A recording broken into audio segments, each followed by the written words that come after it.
Okey, itu dia. Kalau tadi kita ada update tentang Tok T lah. Sekarang ini kita ada update tentang Lan and the Typewriter. Dengar cerita dia akan buat comeback pula. Buat lagu baru ke macam mana Buat ni? lagu, buat konsert semua lah.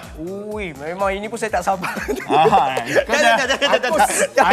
Tak bersabar je tengok perangai kau ni. Okey.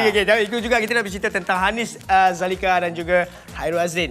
Katanya pun juga akan melakukan comeback tertentu. Yes, kita sebenarnya pun dah lama tak tengok lakonan daripada Hanis Zalika apa semua. Tapi kita kena tanya husband dia lah sama ada mungkin ada update terbaru ke.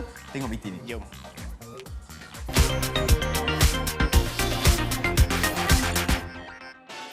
Azam Typewriter akan berkolaborasi dengan band indie untuk sebuah lagu baru. Kerjasama ini bukanlah sebagai dirinya untuk membuat comeback kerana dirinya tidak pernah hilang.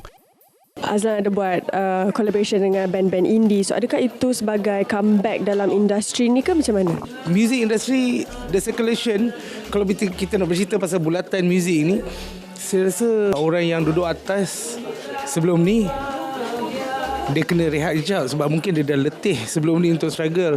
So mungkin itu yang kita semua buat. So kita bagi laluan untuk peluang-peluang penyanyi-penyanyi baru masuk dalam industri. Bukan nak kata menghilang sebab saya memang agak busy dalam studio juga. Dengan sekarang ni kita baru release satu lagu baru. Lagu baru juga, Jangan Khianati Aku. So boleh check lah nanti. Bercakap tentang comeback, ramai tertanya keberadaan Hanis Zalika dalam dunia seni. Hairul Azrin berkata kepada H-Live yang Hanis sudah lama tidak berlakon untuk memberi fokus kepada keluarga dan bisnesnya. Sekarang pun dia tak ada terlibat sangat dalam dunia seni sangat, more atau bisnes kan? Hanis dah 5-6 tahun tak berlakon rasanya. So dia suka jaga anak, dia suka jaga bisnes sebab saya dah tak boleh nak run bisnes. So dia yang menjaga benda semua. Sebab saya macam tak tahulah berapa dah awak ni, awak kita ada masalah ke ni.